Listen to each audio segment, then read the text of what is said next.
오늘 말씀의 제목은 어둠 속에 별이 빛나듯이 라는 제목입니다. 우리 옆에 계신 분하고 함께 인사 나누겠습니다. 사랑하고 축복합니다. 사랑하고 축복합니다. 한 번 더 인사하겠습니다. 오늘도 은혜 받는 예배 되십시오. 오늘도 은혜 받는 예배 되십시오.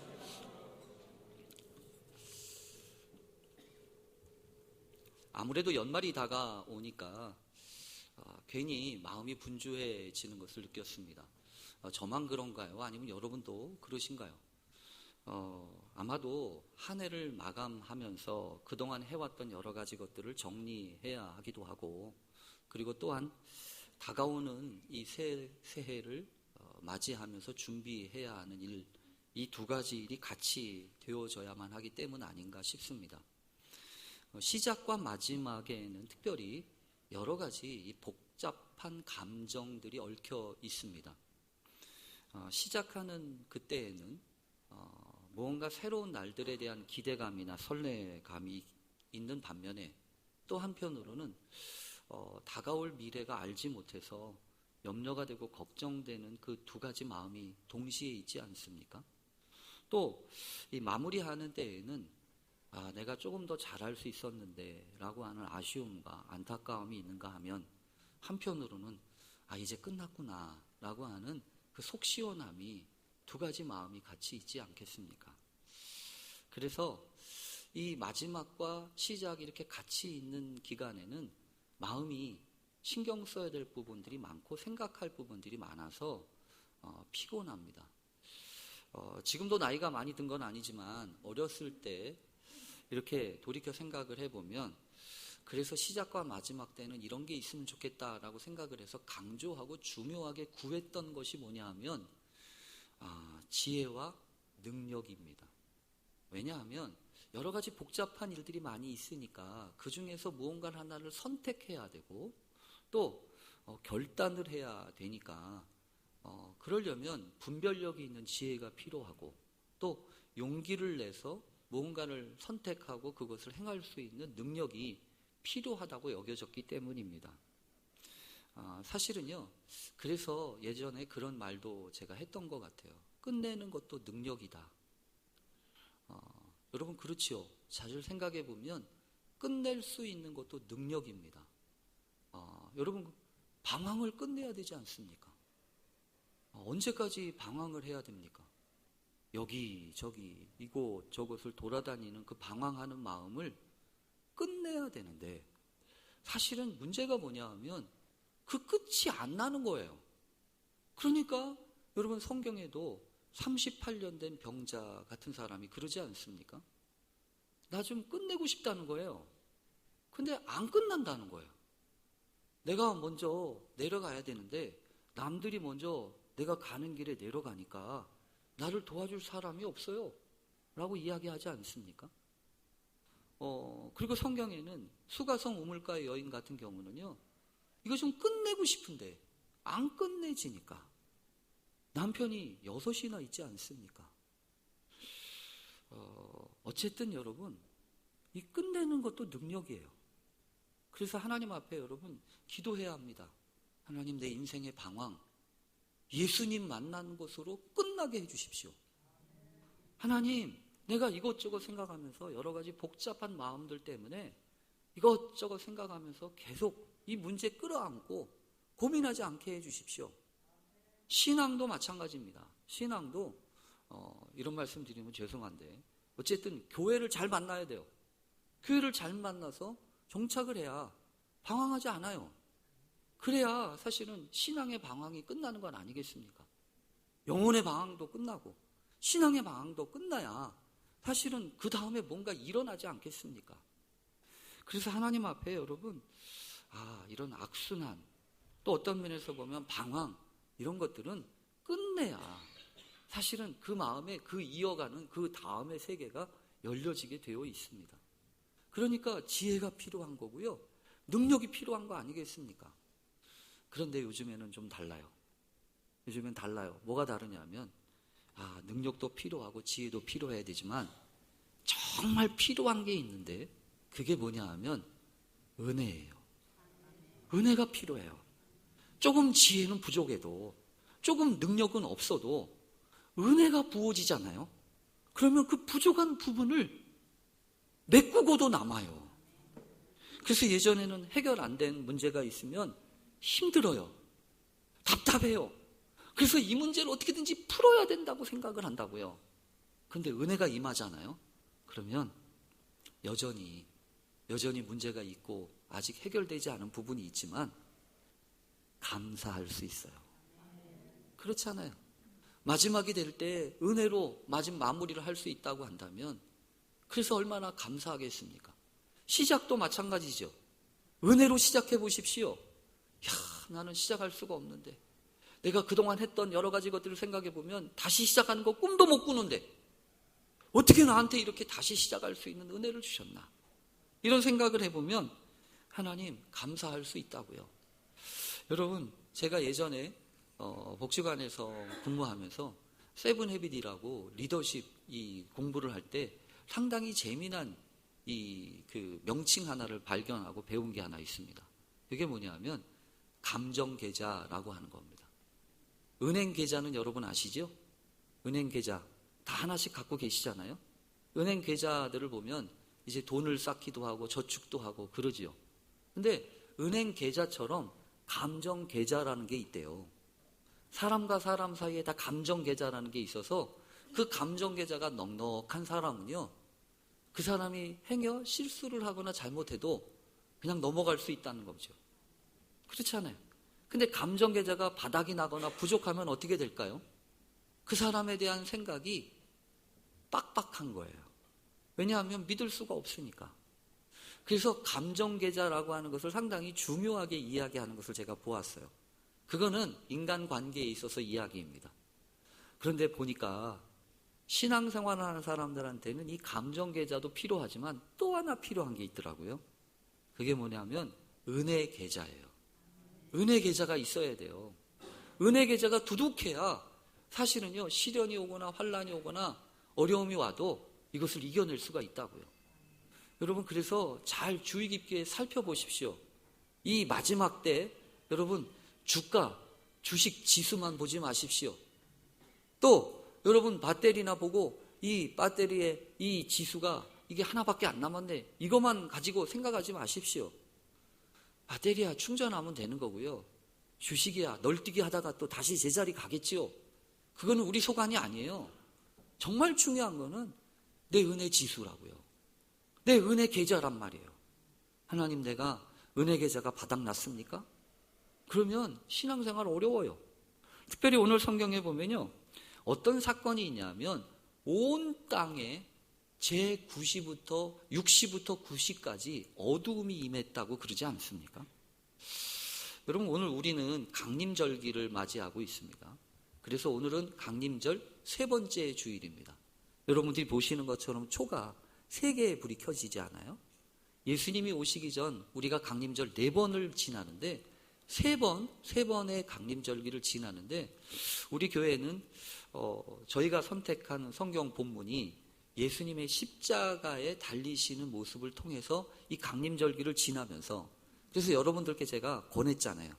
이번 강림절기는 고통의 신비를 되새기고 고통의 신비를 묵상하는 절기다. 그래서 하나님, 우리에게 어떤 고통이 오든 이 고난의 신비를 통해서 알게 해 주십시오. 그래서 그 고난에 대한 이야기를 하지 않습니까? 근데 오늘 성경은 드디어 예수님이 십자가에 달리셨고 그 십자가에 달리셔서 6시부터 9시까지 온 땅에 어두움이 임했다라고 하는 말씀으로부터 시작해요. 아마도 여러분, 예수님이 십자가에 지셨을 때 그런 일이 벌어졌다는 얘기겠죠. 그런데 심각하게 생각하면 여러분, 온 땅에 임하는 어두움보다 더 심각한 게 있습니다. 그게 뭐냐면 내 영혼의 어두움이에요. 내 마음의 어두움이라고요. 영성학자들이 많이 이야기하고 공통적으로 이야기하는 한 부분이 있습니다. 그건 다른 게 아니고 신앙생활을 하든 말씀을 걷든 아니면 이런저런 여러 가지 경험을 하든 반드시 오는 게 하나 있는데 그게 뭐냐 하면 영혼의 어두운 밤이라는 거예요. 영혼의 어두운 밤이 온다는 겁니다. 신앙생활을 하다 보면 마치 앞이 깜깜해지고 빛이 꺼진 것처럼 내 영혼의 어두운 밤이 온다는 거예요. 여러분, 세상에 임하는 밤도 중요하지만 신앙생활을 하는데 특별히 별 문제가 없는데 내 영혼에 어두운 밤이 오면 여러분 상당히 어려워요. 일단 여러분 밤이 오면, 어두운 밤이 오면 여러분 어떻게 됩니까? 안 보이잖아요. 밖을 잘 볼 수가 없잖아요. 그리고 어두우면 두려워요. 무슨 일이 벌어지고 있는지 모르거든요. 그리고 안 보인다고 그랬잖아요. 그래서 영혼의 어두운 밤이 오잖아요. 내 영혼에 그 어두운 밤이 들이우기 시작을 하고 그림자가 지기 시작을 하면 여러분 항상 무슨 일이 벌어지냐면 하나님이 안 보여요. 하나님이 잘 안 보인다고. 그전에는 하나님이 계신 것 같아요. 하나님이 살아서 역사하시는 것 같다고요. 그런데 내 영혼의 고난으로 인해서 그림자가 들이우기 시작하고 어두움이 짙게 깔리기 시작을 하면 그러면 그때부터 하나님의 모습이 안 보여요.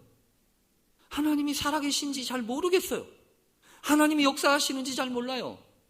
하나님이 나를 사랑하신다고 하는데 정말 나같이 하찮은 사람도 사랑하시는지, 하나님이 세상을 운영하신다고 하는데 하나님이 세상을 운영하셨을지 몰라도 나의 삶을 운영하시는지 그게 확신이 안 돼요.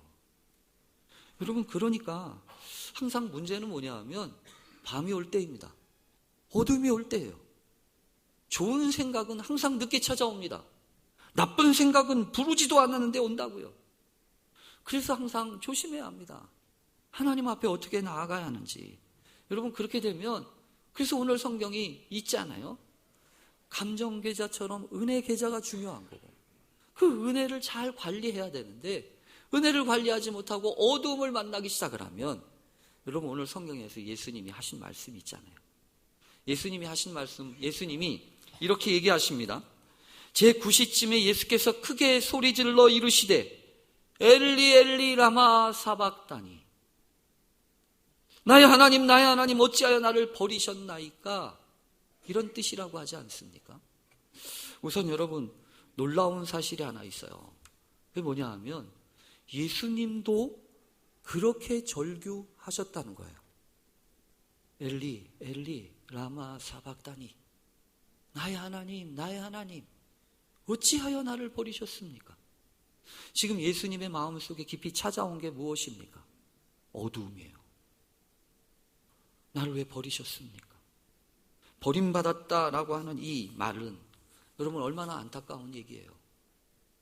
얼마나 속상한 얘기입니까? 나를 버리셨어, 나를 포기하셨어 라고 하는 뜻 아닙니까? 우선 여러분, 그래서 오늘 성경을 보면서 내 영혼에 어두운 밤이 왔는지, 내가 이 어두움 속에 그늘져 있는 인생을 살고 있는 건 아닌지, 그러면 나도 이렇게 할 수밖에 없다는 거예요. 여러분 우선 잠깐 살펴보면서 잠깐 다른 이야기를 드리면 이런 이야기를 제가 드리고 싶었어요. 사실 고통 중에 있으면 여러 가지를 조심해야 합니다. 왜냐하면 평소에 건강한 사람은 체크할 필요가 없어요. 여러분 건강하게 음식 잘 먹고 잘 돌아다니고 건강한 사람은 맥박 체크합니까? 혈당 체크는 물론 하시겠지만 잘 보면 병원에 입원해 놓고서야 비로소 이것저것 체크하잖아요. 숨은 잘 뛰는지, 이 사람의 여러 가지 혈압은 어떤지, 이런 걸 체크하잖아요. 여러분 우리도 마찬가지예요. 건강한 신앙을 가지고 있으면 그런 거 신경 안 써도 돼요. 근데 지금 위험하잖아요. 어려움이 오잖아요. 그러면 반드시 체크해야 합니다. 반드시 체크해야 돼요. 내면의 신앙이 지금 어떤지 체크해야 된다고. 그 체크 중에 한 가지가 오늘 이 본문이에요. 다른 게 아니에요. 여러분, 하나님이 나를 버리셨나? 여러분 어떻게 생각하십니까? 하나님이 여러분 버리셨습니까? 예수님이 하시는 말씀에 보면 참 안타까운 게 있어요. 뭐가 있냐면, 여러분 우리가 알지요. 혹시 성경을 통해서 우리가 아는 이야기 중에 뭐냐 하면, 예수님이 십자가에서 하셨던 말씀들을 우리가 보통 몇 마디라고 아시나요? 7마디라고 아시죠? 그래서 우리가 보통 가상칠언이라고 얘기합니다. 예수님이 하셨던 그 십자가에서 하셨던 7마디. 그래서 성경에는요, 이렇게 마치 숨은 그림 찾기 하듯이 성경에 마태복음, 마가복음, 누가복음, 요한복음 중에서 예수님이 십자가에 달리셔서 하신 말씀들 이렇게 찾아보면 7개의 말씀이 나와요. 그 7개의 말씀 잠깐 이야기하면 이렇습니다. 누가복음 23장 34절에 보면 제일 먼저 십자가에서 하셨다고 하는 말씀이 뭐냐 하면 아버지, 저들의 죄를 용서해 주십시오. 저들의 잘못을 사해 주십시오 라고 하는 말씀입니다. 그게 첫 번째 말씀이고요. 두 번째가 뭐냐 하면 이 말씀입니다. 양 옆에 있던 강도 중에 한 사람이 갑자기 마음이 바뀌어서 당신이 낙원에 있을 때 나를 좀 기억해 주십시오 그러지 않습니까? 그래서 그 강도 한 사람을 향하여서, 오른쪽에 있던 강도를 향하여서 내가 오늘 나와 함께 낙원에 있을 거야 라고 하시는 게 두 번째 말씀입니다. 세 번째 말씀은 그 앞에 펼쳐지던 많은 사람 가운데 특별히 예수님의 어머니가 계셨거든요. 그 예수님의 어머니를 이렇게 물끄러미 쳐다보시면서 그 옆에 예수님의 어머니 마리아를 모시고 있었던 그 제자 요한에게 보라, 내 어머니다. 또 예수님의 어머니를 향하여 보라, 아들입니다 라고 일컬어주면서 이야기를 하시는 게 세 번째 말씀입니다. 네 번째 말씀이 오늘 우리가 읽은 이 말씀이에요. 엘리 엘리 라마 사박다니가 이게 네 번째 말씀입니다. 그러면 다섯 번째 말씀은 뭐냐면 내가 목마르다 라고 하는 말씀입니다. 그래서 내가 목마르다라고 하는 말씀이 요한복음 19장에 있는데 거기 말씀을 하시면서 이런 성경이 있어요. 그 후에 예수께서 모든 일이 이미 이루어진 줄을 아시고 성경을 응하게 하려 하사 이르시되 내가 목마르다. 그러니까 예수님은요, 십자가에서도 그냥 함부로 말하지 않으셨어요. 그냥 감정대로 느끼는 대로 이야기하지 않으셨다고요. 고난의 시대에는 그게 중요합니다. 하는 말도 중요하고 듣는 말도 중요해요. 상당히 중요합니다. 그리고 여러분, 여섯 번째는 다 이루었다라고 하시는 말씀이 여섯 번째 말씀이고, 일곱 번째 마지막 말씀은 내 영혼을 아버지 손에 맡겨드립니다가 일곱 번째 말씀이에요. 그런데 여러분, 문제는 이거예요. 마태복음을 읽는데 이 마태복음은 유독 어떤 느낌을 갖냐 하면 예수님이 십자가에서 말씀하신 것에 대하여 잘 이야기하지 않는다는 겁니다. 그래서 여러분, 우리가 읽은 이 본문 가운데 50절을 보십시오. 50절의 말씀을 보면 이렇게 되어 있습니다. 예수께서 다시 크게 소리 지르시고 영원히 떠나시니라. 이게 마지막이잖아요. 예수님이 다시 크게 소리 지르시고 영원히 떠나시니라. 그러니까 이 마태복음은요, 그게 다시 소리 지르셨다는 얘기를 하시는데 그 말이 무슨 말인지는 정확하게 소개하지 않잖아요. 여러분, 다른 말은 몰라도 여러분 다 기억하시잖아요. 부모님이 마지막 돌아가시면서 하셨던 그 말씀은 유언이잖아요. 그러니까 그 말은 상당히 중요한 단어 아닙니까? 중요한 말 아닙니까? 그러면 가르쳐 줄 만도 하잖아요. 이야기할 만도 하잖아요. 근데 어쩌자고 마태복음에서는 이렇게 할까요? 그냥 크게 소리 지르시고 그 내용이 몰라요. 무슨 말인지 모른다고요. 그러니까 이 마태복음은 마치 무슨 거와 같냐면 그 말씀이 무슨 말인지를 전해주지 않는 겁니다. 반면에 오늘 성경에는 뚜렷하게 나타나는 게 있어요. 예수님은, 십자가에 달리신 예수님은 조용한데 그 십자가를 둘러싼 많은 사람들은 시끄러워요. 예수님을 십자가에 못 박으라고 외쳤던 사람들은 여러분 아시는 것처럼 여러 가지 다양한 말로 예수님을 고발하지 않았습니까? 또 여러분 아시는 것처럼 사람들은요, 바나바냐 예수냐 누구 놓아줄까 이렇게 물었음에도 불구하고 바나바 놓아달라고 그렇게 고래고래 소리 지르지 않습니까? 지나가던 사람은요, 네가 성전을 사흘에 짓고 사흘에 다시 부수고 다시 짓는다는 사람이냐? 그러면서 막 욕하지 않습니까? 심지어 오늘 본문을 보십시오. 오늘 본문에 보면 엘리 엘리 라마 사박다니라고 하는 말씀을 하셨으면 그거에 대해서 무슨 말인지 알고 그걸 묵상하고 얘기를 해야 되는데 전혀 딴 얘기가 나오잖아요. 가만둬라, 엘리야가 와서 그를 구원하나 보자. 여러분, 오늘 성경에 보면 예수님의 주변에 있는 사람들은 막 요란하고 시끄러운데 예수님은 말씀이 없으세요. 침묵하신다고. 제가 오늘 말씀을 준비하면서 처음에 그런 생각했어요. 지난주에도 잠깐 예고한 것처럼 고난이 올 때는 생각하는 거 중요하다. 고난에는 생각할 게 있다. 그게 지난주의 이야기라고 하면 오늘은 그래, 고난 중에는 말하는 것도 중요해. 어떤 말을 해야 될지, 무슨 말을 해야 될지 내가 그거 이야기하리라. 그렇게 생각을 하고 성경을 읽는데 의외로 성경은요, 예수님이 아무 말씀을 하지 않으세요. 그러니까 여러분들한테 무슨 말을 해야 할지 막막하더라고요. 근데 오늘 말씀을 묵상하고 또 묵상하는데 제 마음 가운데 그런 생각이 드는 거예요. 그렇지. 어둠이 오고 영혼의 무거운 그림자가 드리워지면 말이 필요가 없지. 여러분, 저는 유독 말을 많이 하는 직업이라고 하면 직업, 이런 일을 하지요. 그래서요, 상당히 목사라고 하는 사람들은 말을 많이 합니다. 때로는 그 사람이 아프든 형편이든.